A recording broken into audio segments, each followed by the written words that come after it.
Hey y'all, happy Wednesday, happy Wednesday, happy Wednesday. I'm so glad that you all are here with me today. I'm so excited. Welcome to Mission for Mental Health. I'm your host, Jackie Robinson.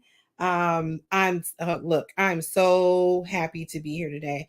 I have a childhood friend with me. Let me tell you something. I love when these childhood friends come through for a sister. These childhood friends have been coming through for a sister. So I am so happy to have her on the show today.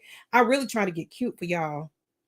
I try to get cute for y'all. I didn't realize that God is trying to turn me into a man. Y'all, I had to shave before I had to I had to I had to shave before I came on the show. I was like, girl, you can't go on there looking all raggedy and stuff. You're gonna have to go on there looking cute.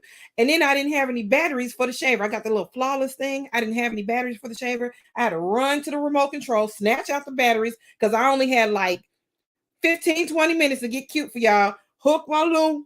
Look, I'm gonna have a goatee one day. Y'all gonna be like, I'm just kidding. I'm just kidding. I'm just kidding. Let me get back to the topic. Welcome to Mission for Mental Health. My name is Jackie Robinson, and I will be your host for today. Don't I sound so professional? Yes, I do. Yes, I do. Anyway, before I start, I always try to read you all this little disclaimer that I have going on. So, my disclaimer is this: during this podcast, we spend a great deal of time talking about discussing mental health and mental illness and the effects it can have on you and your loved ones. This conversation is shared here. It's only my opinion. It's just my opinion, y'all. I'm not a doctor or anything like that. It's just the opinion of me and my guests. I'm not a licensed mental health professional, and my intent is not to cause any harm to anybody. So I don't offer like any advice or anything like that. But I do try to give you recommendations for treatment if you need it. If you're feeling some kind of way after you watch the show and you need, if something is triggered, I do have some resources for you. I'm aware that some of the conversations may trigger some unwanted feelings. Therefore, resources and mental health services are provided to each guest at the conclusion of the show. So, once again, if you're feeling some kind of way or anything like that, let me know and I got you. But otherwise, keep in mind, these are just my opinions. I ain't no doctor, y'all. Y'all know what I do for a living. Anyway, I got my glasses on. They are glaring all over the place because a sister she ain't figured out how to do the lighting part just yet. So look, somebody out here in YouTube land, TV land, if you can help me out, I want some music. I want like the countdown, and I need these glasses fixed. You see, you feel me? You feel me? I'm trying to be cute though, but it's all good because I'm not going to have them on during the whole show. You feel me? You can drop that line in the chat. Just a couple housekeeping things, housekeeping rules. Y'all do me a huge, huge favor. I really, really want this thing to grow. I really want it to grow. You guys know my story. Please, please, please, please subscribe, like, and share. That's how it goes. Subscribe, like, and share. Hook your girl up because I need all the help that I can get so I can grow this podcast. Y'all feel me? I know you do because I feel me too. But anyway, let me tell you a little bit about my guest today. Her name is Monica. I'm sorry. I just fixed my bra strap on the thing. Yeah, I got to learn some etiquette. I'm going to do better, y'all. I'm going to do better. Look, my girlfriend Monica, I've been knowing her since like the ninth grade. If I'm not mistaken, I want to say it's ninth grade. It could be seventh grade because some of us went to Caroline Davis and some of us went to Silverdale, but we all ended up at Andrew Hill. So that's how I know my girl Monica from high school. Can you believe it? All the way from high school. I reached out to her. She had mentioned that she wanted to be on the show and she wanted to share her story. And the title of my story today, y'all, is called Visiting the Boogeyman. Have you ever had to, as a child, go visit the boogeyman and you didn't even realize, or your people didn't even realize that you were visiting the boogeyman? Yeah, she's going to share her story about visiting the boogeyman. And, sometimes as kids, I'm sure that you all can relate. We've been through a lot of trauma. I'm going to take these off so I can look at y'all. We've been through a lot of traumas in our life, right? We've been through a lot of things, but we never wanted to tell anybody. And, one day I'm hoping I can get a therapist on the show who can explain to all of us in Facebook land and in YouTube land why children do not ever want to tell. Like I still got secrets on top of secrets on top of secrets that happened to me as a child that I ain't told nobody to this day. And I'm 50 years old to this day. But just imagine when you do tell somebody and you finally get the courage as a kid or as a young person to finally tell somebody, but nobody believes you. Maybe that's why we don't tell because we feel like nobody's going to believe us. I don't know.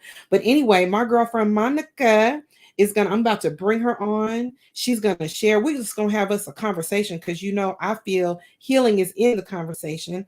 I'm not even rolling off the script today, y'all. I ain't rolling off the script. Me and Monica going to talk. Y'all going to comment and talk too because we family. We are family, right? So we're gonna be family on this thing. I'm about to bring her on, welcome her, give her some hand waves and some claps in the chat. Don't forget the housekeeper. No, subscribe, like, and share. Yeah, that's what I need you to do. All right, so let me bring on my girlfriend Monica. Hey, girl. Hi, Can you y'all. hear me? Okay, I was say she way. Oh, Oh, please yeah. don't tell me you can't hear me. Can you hear me? I can hear you, girl. Okay, can you hear? Great, great, great, great, great. So welcome to the show. I'm so glad that you came on. So I was saying to Facebook land, YouTube land, that we either are friends from middle school or high school. Were you a Caroline Davis or were you a Sylvan Neller? Nope, that was Caroline Davis. That's what I thought. SSSJ, Southside San Jose. That's right. That's right. West side from the south side. Southside. That's right. So yeah, I got a Cali girl on. I was gonna insult her. She don't know it. I was gonna insult her, and I was gonna wear my Raider shirt tonight because she is a 49. Ooh. Bless her soul. Bless her soul. She is a 49er fan. Y'all don't judge her for what she don't know. Okay. She is a 49er fan. And I was gonna mess with her tonight and throw on a there she go. That's okay. Because I got you too, friend. I got you too, friend. I know you see this Raider Nation cup over here. I know you see this Raider Nation cup. You probably can't see it because of the glare, but it clearly says right here, Raider Oh my. Nation. Raider Nation. So Uh-uh. when y'all see me pick up this white cup, you know that it's part of the Raider Nation. So Monica, welcome, welcome, welcome. Thank you, ma'am. Thank you for having me. I appreciate it. Absolutely. Thank you for reaching out. So I just want the listeners to know just a little bit about yourself. Um, I know a secret that everybody probably don't know, and that's that you can throw down in that kitchen. Oh, yeah. So tell us a little bit about For yourself. sure. Tell us a little bit about Okay, yourself, so how I you was got into the chef world.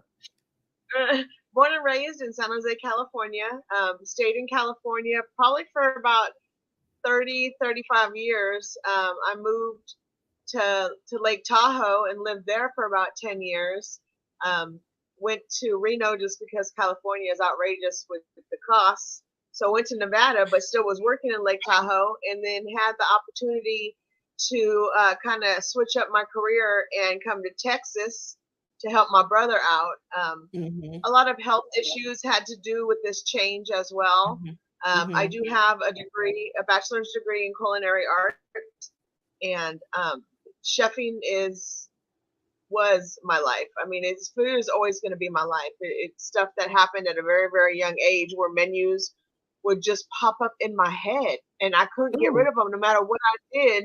It was just food, food, food, food, just mixing themselves together, and I could taste what my brain was trying to put together.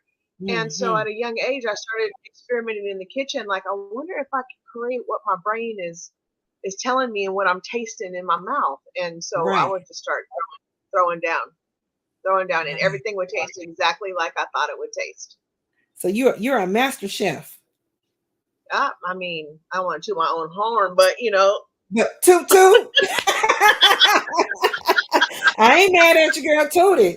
Look, if nobody else gonna do it, you better do it.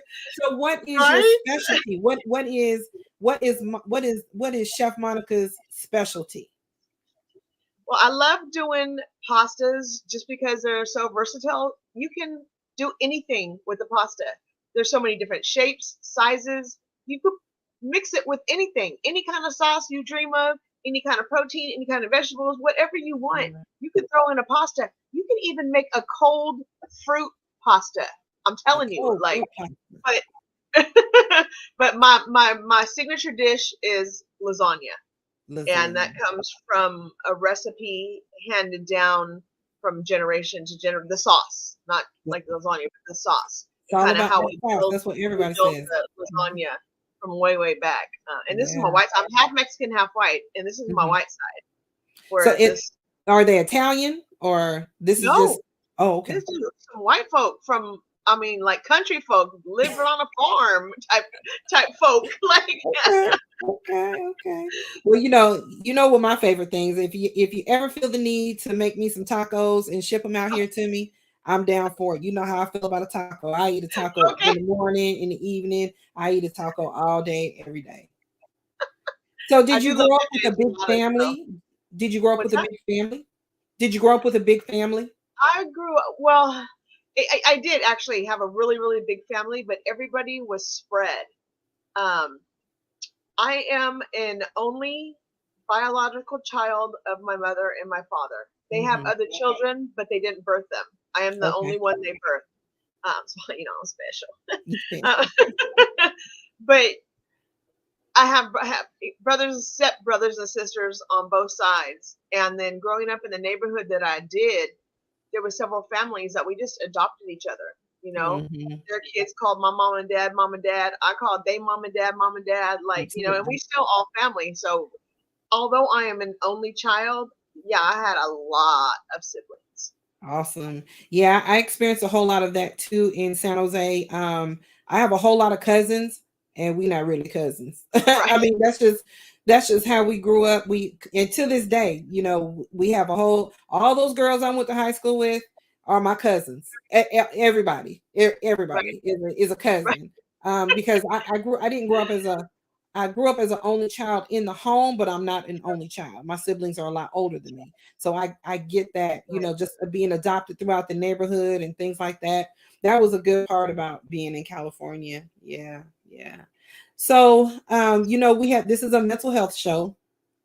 And so, we got to dive into, why we're here. I believe healing is in the conversation. I say it all the time. This is a phrase that was given to me by, I call her my mentor, even though she may not feel she is a mentor in this podcast world with me. Her name is Ursula. And she said that to me when I first started, started thinking about creating a podcast. Healing is in the conversation, and I have just adopted it, and I use it, and I notice for myself the more I talk about my situation with my daughter and my things the mental health struggles that I'm having. I feel better when I talk about it. So for you, Monica, when did I know you wanted to share some stories from when you were a child? Is that correct? Or Yes, do you still yes. want to talk about that? We still want to Yeah, dip. So what we'll do is we'll go ahead and discuss about things that happened as a child, how it affected you. Then we'll move into how it affected you. You affected your mental health, and then where you are now, because we know that once again, healing's in the conversation, and you've done a lot of work to get to where you are right now. So yeah, I'll sit back. Like I said, I'm not on a script today. I feel like we're just gonna talk like cousins right. and first cousins, not distant cousins, first cousins.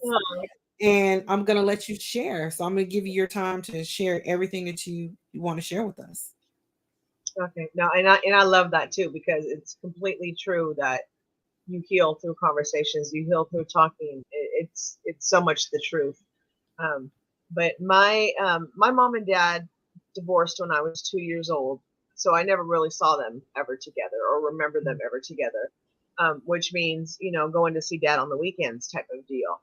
And when I want to say I was about 7 or 8, and my dad, he was living with my grandparents at the time. He used to travel a lot, so he was always gone traveling for his job.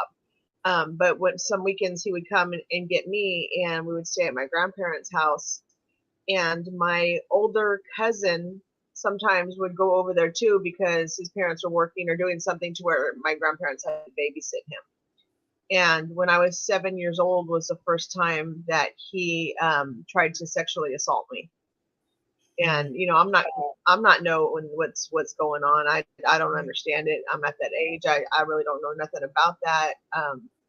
What are you doing? Type of deal. And I kind of brushed it off. And then it just kept on happening. And there was one time I actually got away from him and went into the bedroom where my dad was sleeping. And I got into bed with my dad, and he's just like, "What are you doing? Why are you here?" Right. And I didn't want to say nothing. I was scared. What if my Absolutely. dad thought it was my fault? So I didn't want to say nothing. And so I left his bed and I went back into the other room where my cousin was, and he didn't do nothing to me. This probably lasted until I was about 13 years old. That's a long. There was one. Oh yeah, it's a long time. Thankfully, I guess it was only a weekend thing since I permanently lived with my mom. I only had to see him if I was with my dad. And then when I was 13, we had gone to Lake Tahoe because my aunt and uncle owned a cabin up there. And I Mhm. remember he was dating this one girl who is actually now his wife. Um, and they were in the bedroom, and my cousin tried to sexually assault me again. And I was just like, I can't keep on doing this, because I knew I wasn't going to tell nobody, because I thought if I told somebody, I would ruin the family. And Mm, I didn't want to ruin the family.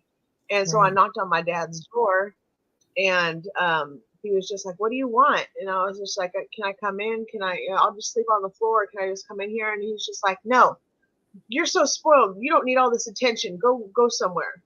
And that broke my heart. I mean, that completely broke my heart. And watching my dad choose this woman over me, I always wanted to be a daddy's girl, and I don't know why.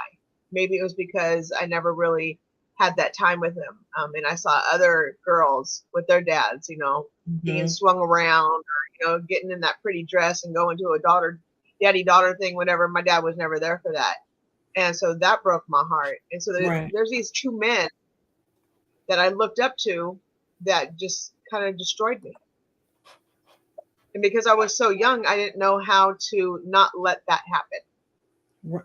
You and at that age, you're not supposed to know how to not let that happen. At 7, you don't know. You don't really know. Um, you said that you were trying to uh, tell your dad, kind of like trying to um, let him not really let him know, but trying to get him to protect you, but not really him not really Yes. knowing. And so he Yep. he said that you were spoiled. Yeah. Can you talk about that a little bit more? What made him think that you were spoiled? The only thing that it's so funny you asked that, because I think about this a lot, probably too much. Probably something I need to talk to a psychiatrist about, because there's many of days that I go into, he was probably having sex with this woman, and I knocked at the wrong time, and he was mad. Yeah, yeah, I don't know if that was true or not, but that, as I got older, that's something that just stuck with me, that I just yeah, can't get out of my head. right.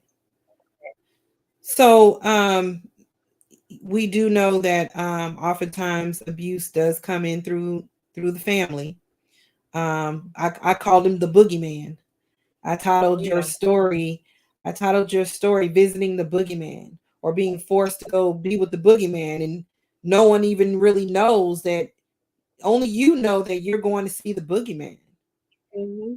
Yeah. Did you all have outside of how did he treat you around the family?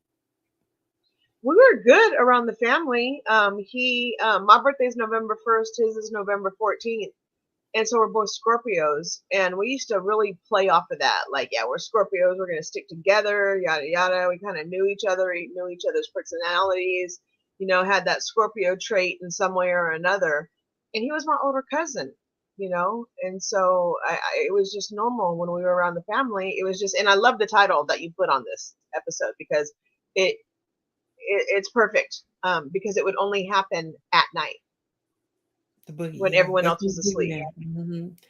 Yep. I remember as a kid, growing up, we kind of had an idea of who the boogeyman was. Like we had this thing that the boogeyman drove a creepy van, looked like a creepy man. We just had this image of what we thought the boogeyman was. But no Yes. one would ever think that the boogeyman is your relative. No one looks at your relative Right. as the boogeyman. How do you all Right. are you all still in communication, or did that stop? Or well, let me ask you this. How did it stop? How did the abuse stop? I don't remember. I don't know if because it may have been because my dad finally got his own place, so I didn't have to go to my grandparents anymore. And I almost Um, want to say that that night in Lake Tahoe when my dad told you kind of shooed me away.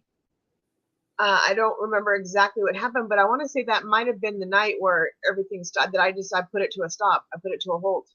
I think I was right. just devastated because I needed my dad's protection at that time, and he wasn't there to protect me. And my older cousin, who was the one who protected all of the younger cousins, he couldn't protect me because he was the one doing it to me.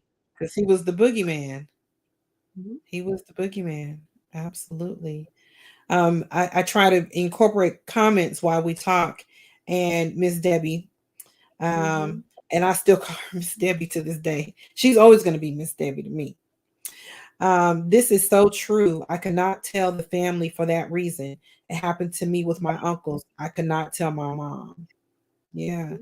And it's like that a lot for young people. And I would love to have a therapist on the show to talk about trauma that kids experience and why they don't tell.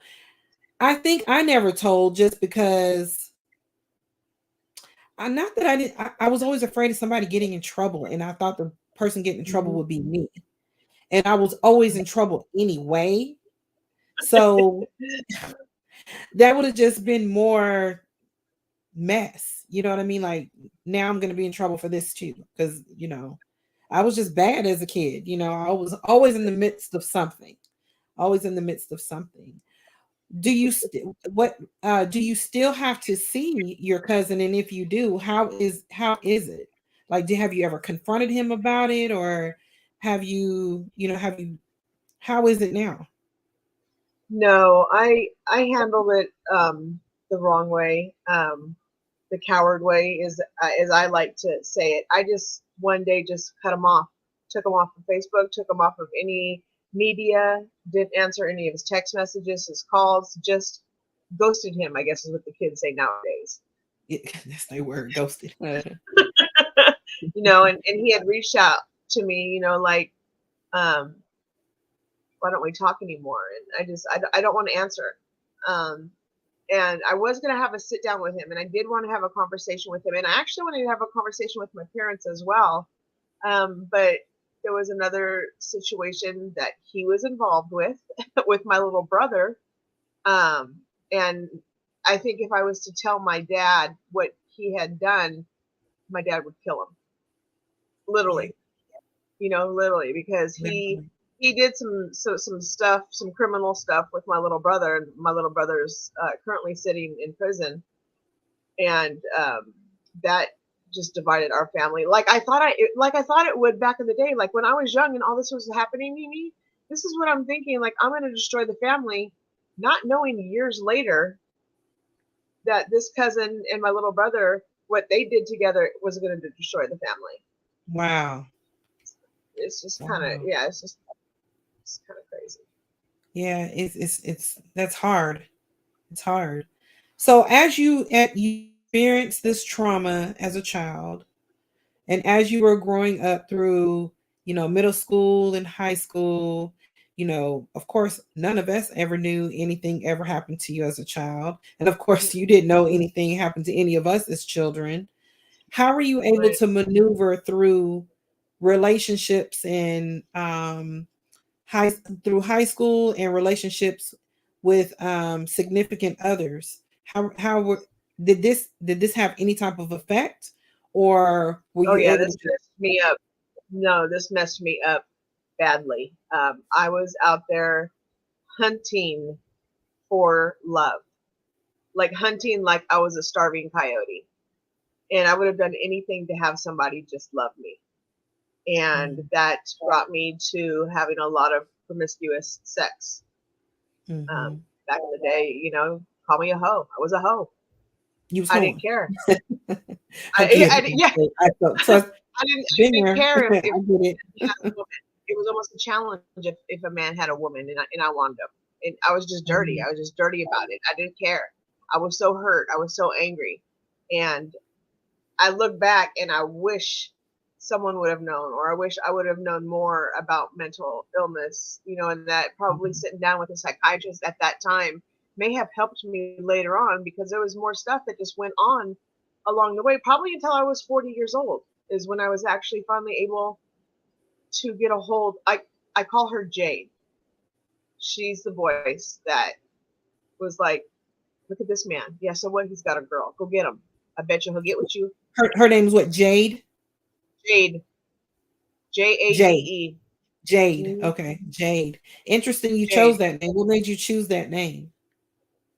I it's funny because I think part of this also jacked me up as far as like maybe I should just go be a stripper. And Jade would be the perfect name for a stripper. Jade. Stripper name. Yeah. Okay.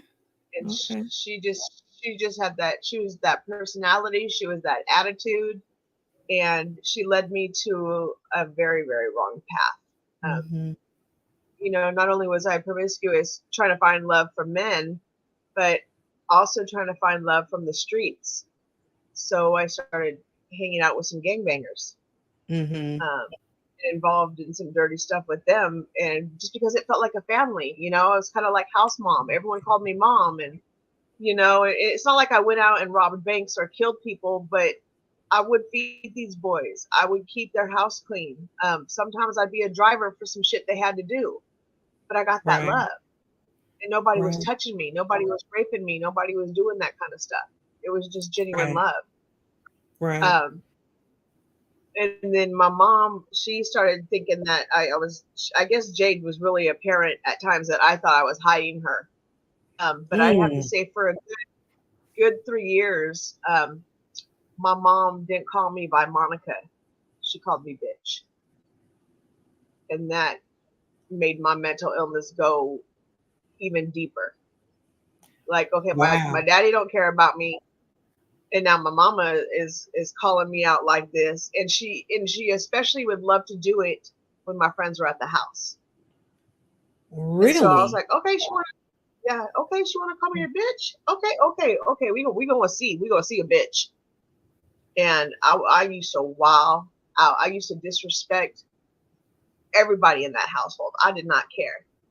I'd bring one of my side pieces home. We'd go into my bedroom. We'd lock the door. I put a blanket under the door. We'd smoke some weed, have sex. I didn't care how loud I was. I didn't care if anybody knew. And then after I was done with him, it's like, go home. You're done. And my mom and dad would be sitting in the living room watching TV. And wow. And mom was faced with Jade, not Monica, Mm-hmm. not her daughter. She was dealing Nope. with Jade. She didn't know Mm-hmm. who she didn't really know who Jade was, so she gave Jade her own name. Yes. And it was bitch. Yes. And it was bitch. That just took me So to a at whole what age is this? What age are you when this is happening? This is like probably 17 to about 32. Oh, that's a big gap. Oh yeah, I 17 to was wild. 32. Yeah.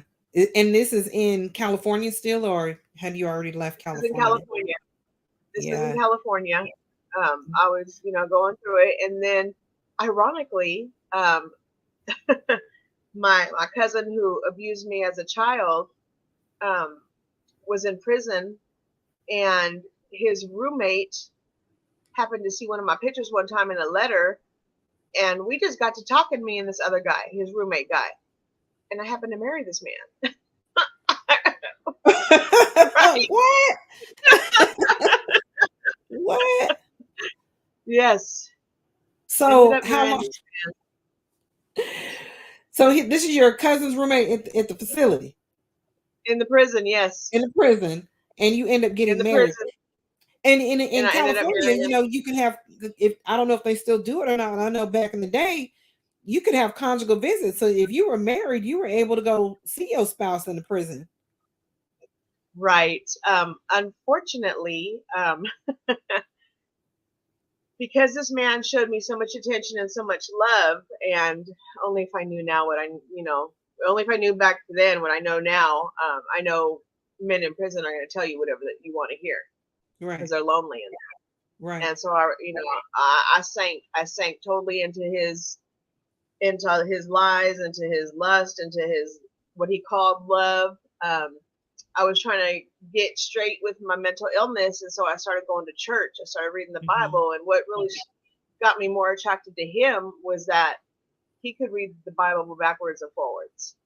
Which, as y'all Mm. know, it don't matter if you can read it. It don't matter if you can quote the scriptures. Do you live Correct. by it? Do you We walk know a lot by of it? people who quote scripture. Yeah. Yeah. Yeah. So he got me. He got me with that. Now he did slow me down though because I was just like, okay, I can be faithful to him. No problem. He's not cheating on me because he's in prison. Right. So You know, you pick. and that was my to try to get out of that. And Right. he had convinced me. Oh God, I think it was 2000. He had convinced me to smuggle some marijuana into the prison so he can start selling it. And at first I was like, hell no, are you kidding me? That's nuts. It's absolutely nuts. And I think he started saying stuff like he didn't want to be with me anymore. And Jade was like, just you can do it. You're not going to get caught. Don't worry about it. Do Right. this. This man loves you. Do this. And so we were doing it for a couple of years, and I was making some good money. I didn't have to work. I was just stacking because all these people who he was selling to, their loved ones would just send me money orders. Right. So I'm getting paid left and right. I'm looking in the mailbox every day. There's a check in the mailbox every day. And it's Yes. weird because you know how they always say with that woman's intention, or they know when something's going to happen, but you a lot of times you don't listen to your inner self. Yeah. And Yeah. Your instincts one tell day, you. when I was going up there, and I think I probably had maybe 2 ounces on me, and my inner self kept telling, and I called my angel, I call my devil Jade, and I call my angel Anastasia. So Absolutely. Anastasia would say, "You won't get caught. You need to tell him no." And this is before we were even married. We were just girlfriend and boyfriend at this time. And because he was promising we'd get married, we have kids, we're gonna live a life together, you know, just stack this money, and this will be good when I get out. Mm-hmm. But I was driving to the facility that day, and Anastasia kept telling me turn around, so I would turn around. I'd drive maybe a mile or two. Jay, go back. You can do this. You ain't gonna get caught. Turn around. I probably did that, no lie, 10 times. Just turned around, turned around, turned around, turned around. Finally got to the facility, get in the line, got my smile on, got my personality. Good morning, y'all. How you doing? Oh, today is a blessed day, And there's 2 officers who come up to me while I'm in the line. They're like, "Can you step aside with us?" And I was like, "Oh, yeah, sure, no problem." Knowing deep down I'm busted, but still, like Jade's like, "No, keep your charm. You gonna get Yeah. away. You gonna get away with this. They're not gonna do nothing to you." End up getting busted and serving some time. Mm. That's my first time hearing that about you. Yeah, I didn't know A that. lot of people don't know that. That's not something I share. Um, Yeah. but that's another reason I kind of wanted to come on here too, because if I can help even a half a person, that would make me feel so much better. But a lot of people are like, this happened to me, but they never heard anybody else say that it happened to them, so they're never going to talk about it. And I knew this Correct. was an opportunity that something that I may say may have happened to somebody else. And Absolutely. I'm hoping to be able to help them, get through it, get over it, or just not want to think about it anymore, and just knowing that you're going to be okay. And just and the first part is just acknowledging. So what at what point in your life did you acknowledge and realize, okay, what I'm doing, this is not working, and deciding I want help for myself. Not until I was in my 40s, because my husband and I got married. I stayed down for him while he served 14 years in prison, Oh, you and go. then he came he came out, and that's what we lived in San Jose for maybe 5 months, and then we moved to Lake Tahoe because we both had job opportunities. We only lived there. Well, he only lived there with me for 3 years because I caught him cheating on me, and that was that was a whole nother Jade who came out. That was a Jade that I had never seen before that came What, out. what was she like? He was drinking one night. He got so drunk that he passed out, and his cell phone just kept on buzzing and buzzing and buzzing. And I was never one to go through anybody's stuff. I was like, I trust you. Whatever. I don't need to go through your things. But this phone would not stop. It was pissing me off. And so Jade's like, go look at it. So I look at it, and it's all these messages from, he was working at Dairy Queen at the time, from his manager from Dairy Queen, just sexting. I mean, just saying some nasty stuff. This is what I would Right. do to you, and this and that. And I was like, oh, okay. So I was like, you know what? I'm gonna go ahead and I'm gonna let him sleep. I'll take care of this in the morning. So we get up the next morning, and he's at the computer, and he's just playing his little video games on the computer. And this man is big. He's 5'7", 200 pounds of prison muscle. Okay, just a big, And look, and strong them black skinny man. legs. He got them skinny legs. You know how to, that bill. The skinny legs and He's got them skinny ankles. shout out to my folks in prison, man. Shout out to my men in prison. They know they Right? work that upper body to death, but they ain't fooling with them legs. They ain't messing with them legs. But he was Shout working out on this to my prison, computer, man. and I was so raged about these sexing. I came up behind him, and he looked up at me. He used to call me Shorty. He's like, "What's up, Shorty?" And I was like, "I just want to put hands on you right now." He pulled his chair back. He rolled back. He grabbed his phone. Who you calling? Your mama? Yeah, call your mama. So he's on there, and he's just like, "Yeah, can y'all come out here?" Bro, he called the police on me. Oh. Oh. He called the police on me. Oh. I know Jade wasn't happy about that. No, she was not. She was not. But Yeah. the police came in, and it's crazy how Jade and Anastasia can switch quickly at that time. They're both gone now. Praise God, thank the Lord. I'm 50 years old, and I haven't had an episode in a while. I get sparked up. I can feel myself get sparked up, but I've learned how to control, Right. and And not we're let it. gonna move to that in a few seconds. We're gonna move to that in a minute. So what was the final point? What was the ending of, okay, I've had enough of Jade and Anastasia and I want Monica? What was the breaking point? What caused the breaking point?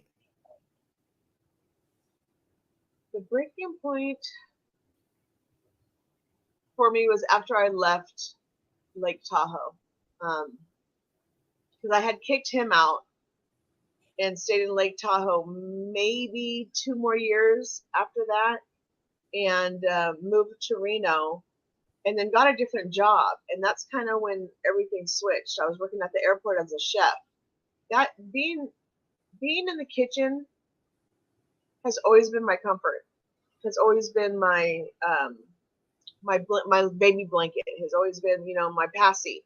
That's just something that has always comforted me.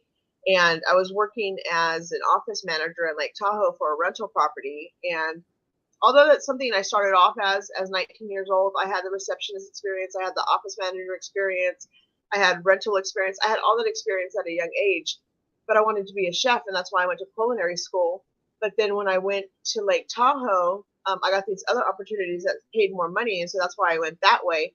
But then when I moved to Reno, I got a job at the airport as a chef. Mm-hmm. And of course, then COVID came. But when I was there, when I was at that airport, I loved it so much. I loved my employees. I loved the customers. It was just this atmosphere that God had brought into my life that He knew was going to be able to suck these two angel demons out of my head and let me relax and let me be okay. Right. And that's what happened. And then COVID came, good old COVID. And, the airport shut down. I don't have a job anymore. Jade came back in. Anastasia never came back ever. I've never experienced Anastasia since that day. But Jade happened to come back and was just telling me that I wasn't worth anything. My life wasn't worth anything. Where was I going? Because I loved the Lord so much, I couldn't just go and commit suicide. Like, that would be disrespecting Him. But how can I get rid of myself without disrespecting the Lord? Crazy thoughts again. Jade, trying to make something that don't make sense make sense. And so I'm diabetic, and I have some other health issues, and I figured maybe I'll just stop taking my medication. Maybe I'll just start eating the wrong food. Let me just go to fast food drive-thrus every single day, breakfast, lunch, and dinner. Don't take my medication. I'm not, Right. why should I do all that? Why should I take care of myself anymore? You don't have a husband anymore. You don't have a job anymore. You're not cooking. And so September of 2020, at the age of 48, I had a stroke. Yeah. And I think that was God's way of saying, okay, you want to kill yourself, but you still try to respect me? Here you go. Why don't you try this out? Sheesh. But it was a good awakening. Yeah. Um, I remember seeing your post about that, about the stroke. I remember you being in the hospital. I remember you explaining about smiling on one side. It was starting to, your smile was trying to come back. And I watched your journey. I watched your journey on Facebook as you were rehabilitating. Mm-hmm. Um, so the stroke, so Jade and Anastasia had left. All this trauma happened with the marriage. Mm-hmm. Then Jade comes back, and then you decide you get, is were you depressed? Would you call it Oh, depression? Or I was very, would you call it very, suicidal? yes. Would you call it suicidal, but not suicide like we typically know? We typically know of, oh, I'm gonna hang myself, shoot myself, Right, right. overdose. I'm gonna do, things like that. Mm-hmm. You don't typically see most people, and I could be wrong, but from my experience, attempting suicide by not taking their insulin and not following your diabetic diet, knowing it Mm-hmm. can kill you. If so, Yep. so God stepped in and was like, "Oh no, you got work to do. Yeah. I still have some stuff for you to complete. I'm just gonna give you a Yep. stroke though to wake you up." And it sure did. At the time I didn't understand. I do now because I'm so much stronger. I never thought that I would have this much strength mentally, just because of how many years I went through just trauma and allowing people to abuse me because all I wanted was love. All I wanted was attention. I just wanted somebody to notice me. And it didn't matter what it took. I was going to do it. Yeah. You know, So after the stroke, what have you done to? Did you ever receive any type of diagnosis that, if you want to share, did you ever receive any type of diagnosis, or did you seek treatment that way, or what did you do? yes, actually, I had found out, and another thing that had made sense to me about my mental illness, because I started researching some stuff, is they found a mass on my brain. And I know that there's a lot of research saying that a lot of times people with mental illness have masses on their brain or something that traumatic that happened. The doctor's like, did you ever get into a car crash? Did anybody ever hit you over the head with a heavy object? That type of thing. And I'm just like, well, no. And so, of course they tested it. It's not cancerous, but it's still there. And that bothers me. Because on my birthday is November 1st, like I had said earlier. 2021, I was going to turn 50 years old on November 1st. Well, October 31st, I had a seizure. And I was in a coma through my 50th birthday, woke up November 2nd. Mm-hmm. It was just like, well, what happened? And all they could say was, oh, well, we scanned your brain and you have a mass on your brain. And ooh, man, this was a fight to not let Jade back out because she wanted to come out and verbally abuse every single nurse, every single doctor, every single specialist.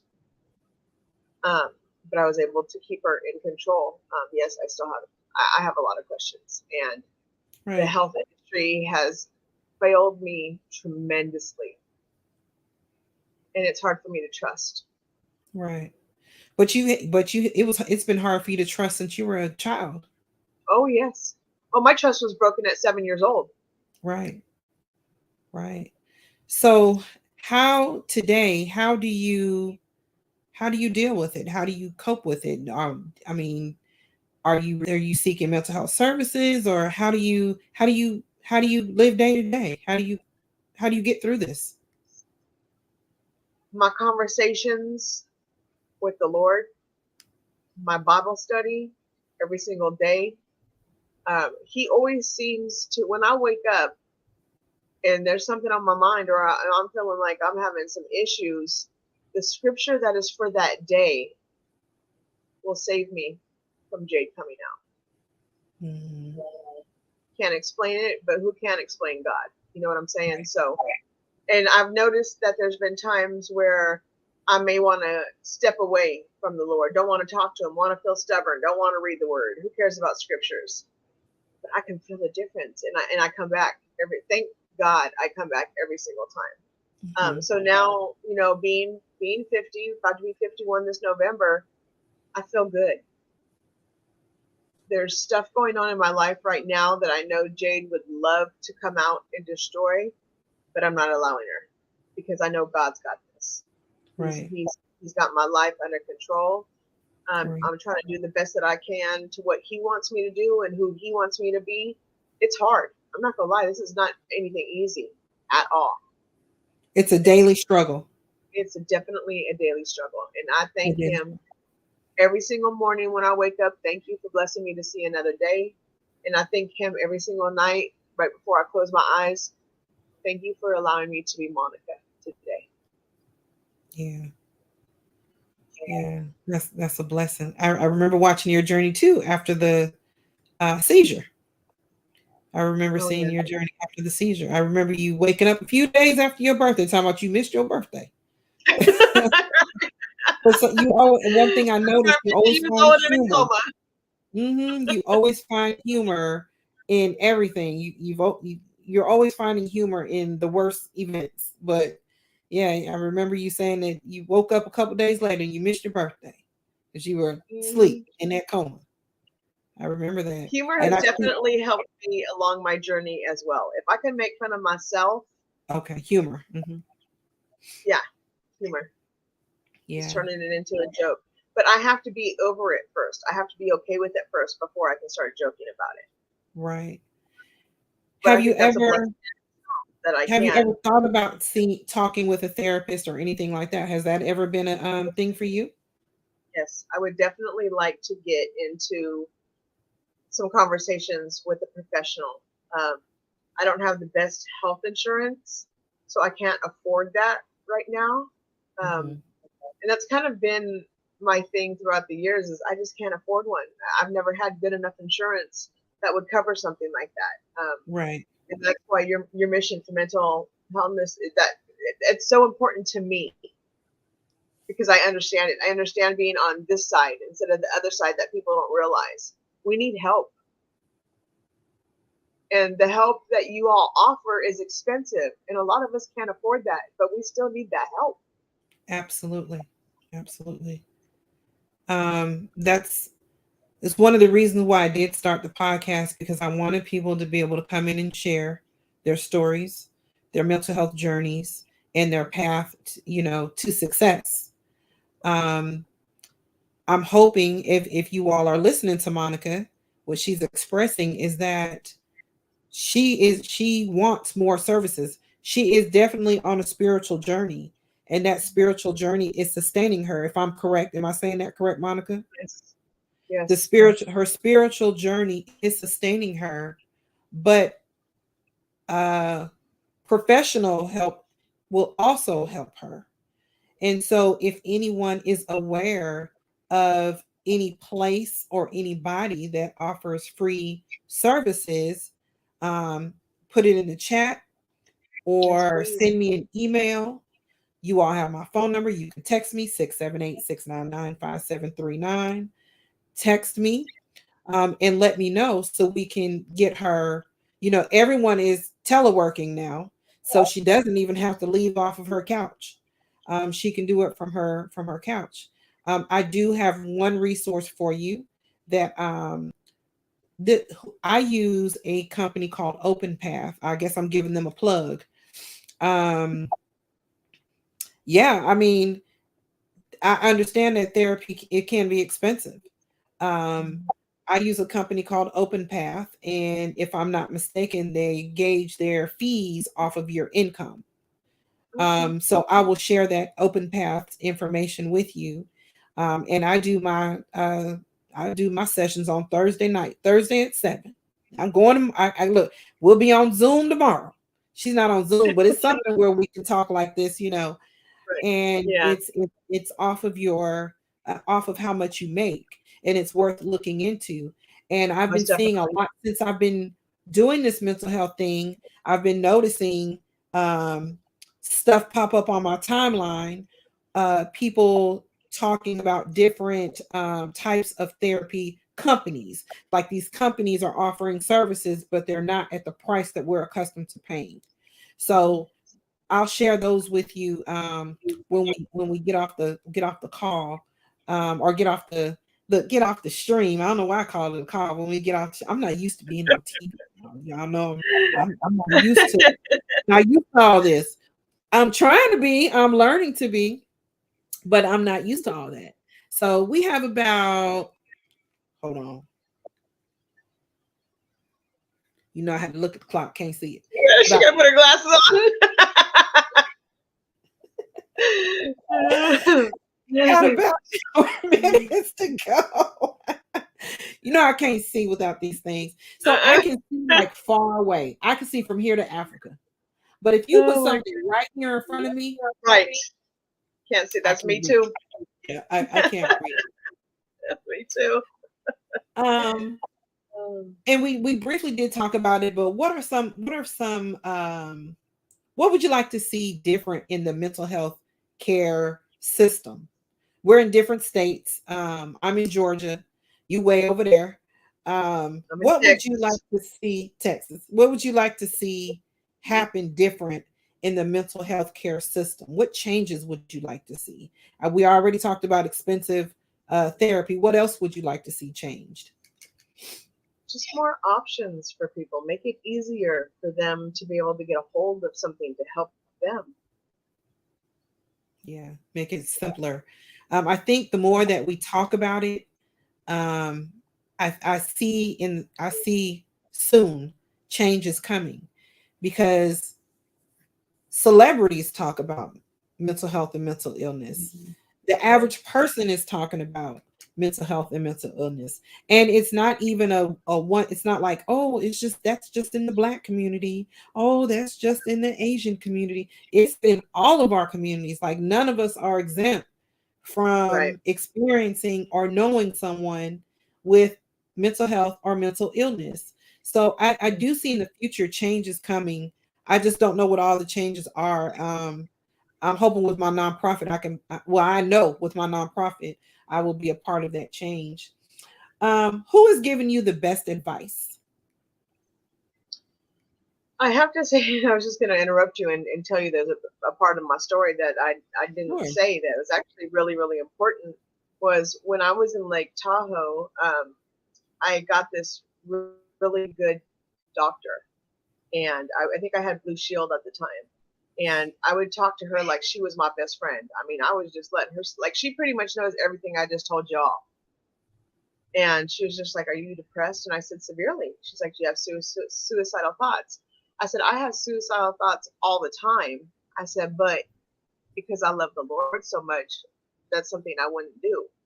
Um, and I do have to say, too, I know a lot of people don't believe in pets helping you with your health. But that's why I have my cats. A lot of people call me the crazy cat lady. You can call me the crazy cat lady all you want, but they help me. They help me stay on a good path. They actually keep me alive as well, because there's times when Jake can sneak her little ass back in and give me a thought in my head, and the only thing I can think about is there is nobody who's going to take care of my babies like I take care of them. So I'm not going Right. anywhere. Right. And my cats help me. Support. They call them what? Support animals, right? Support animals, Support. yeah. Support animals. Yeah. Yeah. People with PTSD, they're not the only ones who need a support animal. Average Yep. people can, I guess we like animals so much because they're so loyal. It's They're that just loyal. unconditional love. I don't have to ever worry about my cats doing me wrong, ever. Yeah, pets are loyal to the Yeah, owners. Yeah. yeah. But like I was saying, when I was in Lake Tahoe and I saw this doctor, and she told me, she's like, "Can I put you on a medication?" And I was like, "I hate medication. I don't Yeah. like doctors. I don't want to see doctors. I don't want to be on medications. I don't want to be a pill popper." She said, "We'll start at a really low dose, and you just tell me how it is." It took her 5 years to convince me to take this medication, and I finally did. And I was like, "I don't see anything." She's like, "Do you mind if we dose it up a little bit more?" And I was like, "Yeah, go ahead.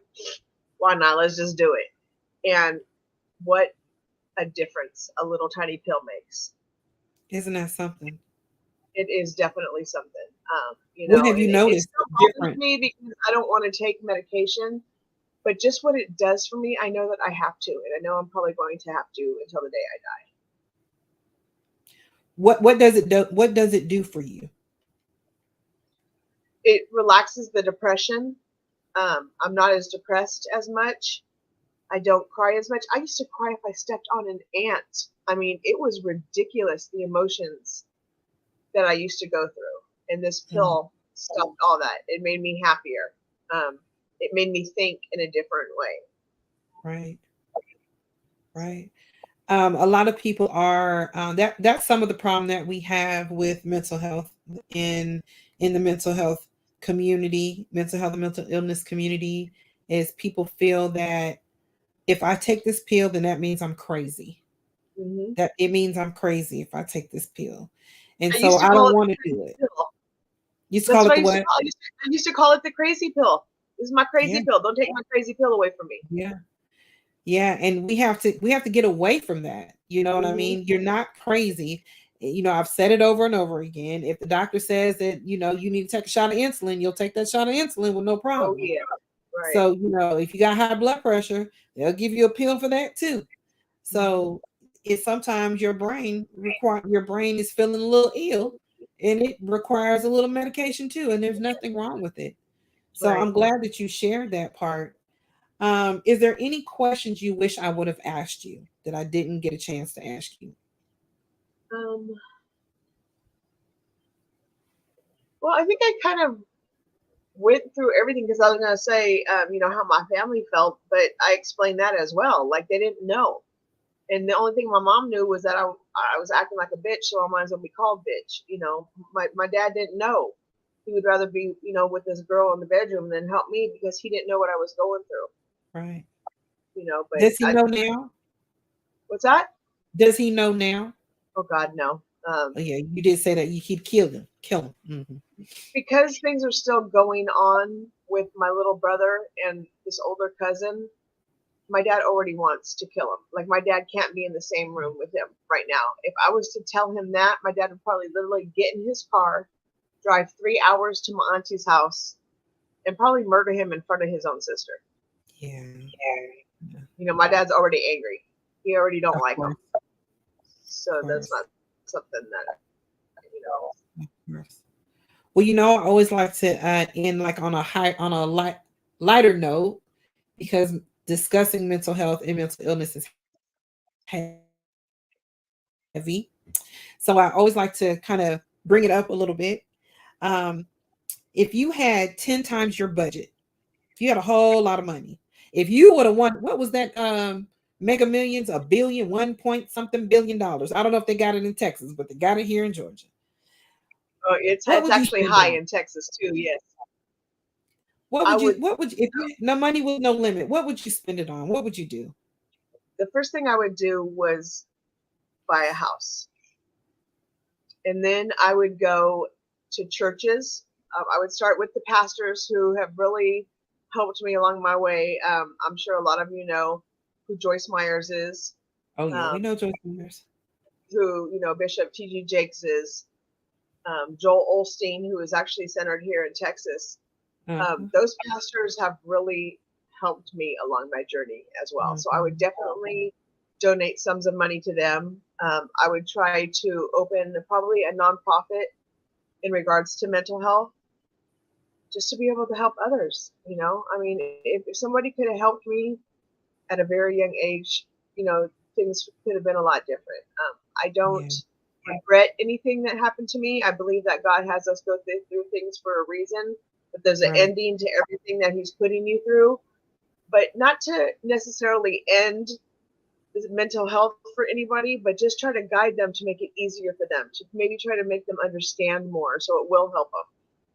Maybe Right. at the moment, maybe in the future, but if there's something that I can say to one person that will help them, something click, like, oh my gosh, that's what she went through, and that's what I'm going through, and people do talk about it, and people do get through it, and yeah, Yes. I got through it, but no lie, it was hard. It was hard. Yes. Yeah. It's anything worth having is hard. If it was easy, we'd all have it, right? That's true. So Yes. anything worth having is hard. And we don't know why God puts us through these. Well, we do know why. God puts us through these tests so we can share our testimony with others. That's why God Hmm. didn't let you uh could kill yourself when you were not taking your insulin. That is why God said, okay, you know what? Let me give her a little stroke. Let me wake her up a little bit because I'm not through with her, right? Right. And in Yeah. addition, just in case she thinks I'm playing, let me go and give her this little seizure too, and it let her miss her little 50th birthday that everybody, her and her whole crew that she went to school with are all turning 50 at this point, right? Yeah. Yeah. Let me help her miss her birthday. And so let me just jolt her just a little bit more. Let me shock her just a little bit more, just to let her know that I'm here and I'm who she turns to for her help.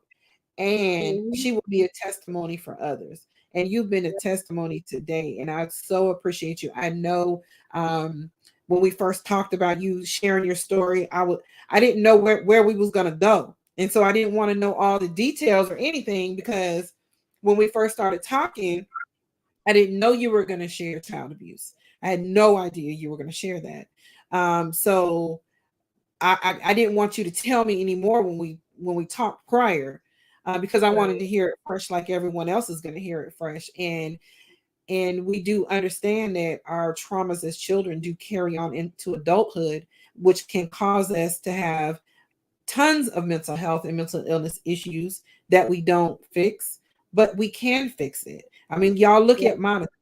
Look at Monica and all the things that she's been through. I know that some of you can relate. I saw Miss Debbie put in the chat, and Miss Debbie is good and grown. Miss Debbie is, Miss Debbie grown, like grown. I grew up with her daughter. So, you talking about even a woman at her age talking about things that happened to her as a child. So we all have experienced some sort of trauma that can carry over. But look at Monica, you guys. She's persevering. She is growing. She is healing. She's on a spiritual journey. So she's taking Mhm. steps in the right direction. And so I brought her on here today to show you that yes, you can heal from your traumas. So I thank you so much for sharing your story with everyone. I thank you guys for watching this evening. Of course, Look, let me throw these glasses on. Let me quit acting like I can see. I'm trying so hard to be cute, y'all, that I can't see. But so if any of you would like to be on the show, please send me an email to missionformentalhealth@gmail.com.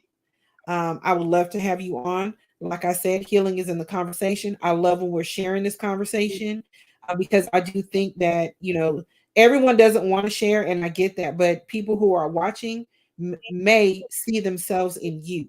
And that's why I want you to share. I want them to see that they can always get help, that there's help out here for people, that, every people have different journeys and things like that, but a lot of us have a lot of the same stories. So I bring on different people so you can look one day, somebody's looking at the screen looking like, darn, I'm a chef too. I was traumatized as a child too. Yeah, I got me a Jade and an Anastasia too. I just call them Jack and Jill. And Right. I've been through some things too. I see myself in Monica, and I know if she can heal, I can do the same thing. So if you want to be a guest on the show, email me at missionformentalhealth.com. You can also text me. I got to start putting my phone number on here. You guys, those of you that have it, you can hit me up on all social medias. You can hit me up on Instagram, Mission for Mental Health. Those of you that are watching today on Facebook, you can always send me a little message if you want to be on the show. If you don't want to send me an email and you don't want to hit me up on Instagram, you can always hit me up on Facebook. So next week we'll be back on at 8 o'clock next Wednesday. We have a special guest. Her name is Dana Green. Dana Green. I can't wait for you all to hear her story. Once again, please like, wait, subscribe. I'm gonna get that one day. Please subscribe, like, and share. That's the way I grow this thing. Please do that for me. Help your girl out. I know y'all want to see her succeed because she wants to succeed. When she succeeds, she's helping people when she succeeds, and that is my goal. Also, if you get the opportunity, look at our petition that we have going. It's called India's Law. We want to make some changes, y'all. It's a lot of work, a whole lot of work that we need to do. But God has been sending the right people my way, and I'm so blessed and I'm so thankful. These visions that I have, these things that keep coming in my dreams, I know they're going to come to pass. And guess what? I get to give all the glory to God for making this happen, and then I get to share it with all of you. So I love you guys. I will see you all next week. Tune in. Don't forget, once again, subscribe, like, and share. Hit me up, Monica. I appreciate you, girl. And we will see you all next Wednesday at 8 o'clock.